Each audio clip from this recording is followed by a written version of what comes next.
Hi and hello, I am ATHEENAPANDIAN. Welcome to the one more session of radiological equipments. In this session, two radiological equipments, we are going to see the X-ray behavior and characteristics. In the previous day, we are talking about the introduction of X-ray. Now we are going to talk about the characteristics and the behavior of X-ray. Three important parameters that express clearly about the characteristics and the behavior of X-ray. The three important parameters are wavelength, frequency and the energy level. Through this particular three parameters, we can clearly know about what character and what behavior this X-ray belongs to. Where we need to find out this is through the electromagnetic spectrum. All the rays and the waves are there in the spectrum called electromagnetic spectrum. In the electromagnetic spectrum, along with the X-ray, there are some of the other waves and the rays are also coming. What are the other rays and what are the waves and where the X-ray is situated in the electromagnetic spectrum, we are going to see in today's class. So we are going to see the three important parameters: wavelength, frequency and energy level. So here all these parameters come in a line called electromagnetic spectrum. I already told you all the rays and the waves are coming in the spectrum called electromagnetic spectrum. In that, according to the three important parameters, they are listed out. Okay, so I am going to explain about what are all the rays and waves coming. Okay, the first thing is electromagnetic spectrum. In the first part, we have the RW, that is called the radio waves, and then we have microwaves, and then we have IR, that is infrared rays, and then we have visible light. Of course, we know that visible light, this is the area we or all the people can able to see the objects. That is called visible light rays. So it means that all these rays are can't able to view. Only this particular rays can able to view. Okay, and then next to the visible light, that is ultraviolet rays, and then it is the X-ray and then gamma ray. So the position of X-ray is here. It is next to the ultraviolet and behind to the gamma radiation. So how it is located, how it is actually organized, why the X-ray is not coming here and why the microwave is here. How we are positioning this particular wave is depending on the frequency, wavelength and energy level.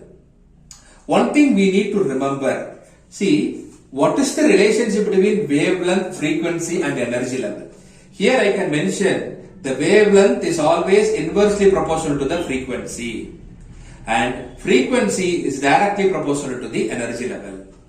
Here how they define and how they are positioning all the rays and waves is according to the wavelength and the frequency range they are positioning. See which one is first located in the electromagnetic spectrum, having high wavelength range. Okay, because the radio frequency wave, that is radio waves have high frequency waves. Next microwave and then next IR ray.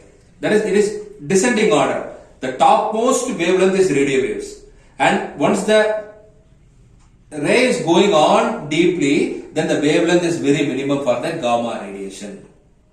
Which one is maximum? It is located in the first. So the descending wise order, the wavelength can be described here. And come to the frequency. I already told you wavelength is inversely proportional to the frequency. So which one is having a high wavelength? They should have the less frequency range. So the radio frequency will have minimum frequency and gamma ray have very high frequency, maximum of frequency. So according to the frequency, the electromagnetic spectrum is arranged in the ascending order from the minimum to the maximum. Okay, then come to the energy level. Of course, I told you energy level is directly proportional to the frequency. So as the order is same as that of the frequency also. Which one is located first, having the minimum energy level? Which one is located as last? It is having maximum energy level. Hope you understand. So this is the electromagnetic spectrum. As a radiographist, as a radiology biomedical engineer, we must know all these waves and rays. I repeat: radio waves, microwave, infrared ray, visible light, ultraviolet ray, X-ray and gamma ray. So here wavelength, we know that the measurement of wavelength is done in nanometer. The frequency is measured in hertz. Energy level is measured in electron volt. So here the wavelength range is indicated in the nanometer, frequency is indicated in the hertz, and energy level is indicated in the electron volt. Then what is the normal wavelength range, frequency range, and energy level for X radiation we are talking about? Because we are in the subject, we are studying the subject called X-ray. So what is the wavelength of the X-ray is 0.01 nanometer to 1 nanometer is the wavelength of the X-ray. And come to the frequency. Frequency range 3 into 10 to the power 16 to 3 into 10 to the power 19 hertz is the frequency range. Then electron volt, that is energy level, is 124 electron volt to 124 kilo electron volt. This is the characteristics behavior of the X-ray in the electromagnetic spectrum. So clearly we understand that where the X-ray is located. Before 1895, the X-ray is missing in the electromagnetic spectrum. Next to the ultraviolet, everybody is saying that gamma ray. After the invention of X-ray, 1895 only, the X-ray is situated in between ultraviolet ray and gamma ray because X-ray is invented by Ramjan.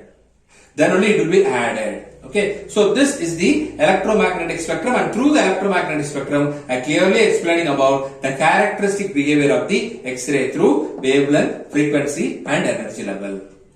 So in the next class, we are detailedly study about the X-ray in deeper. Thank you very much.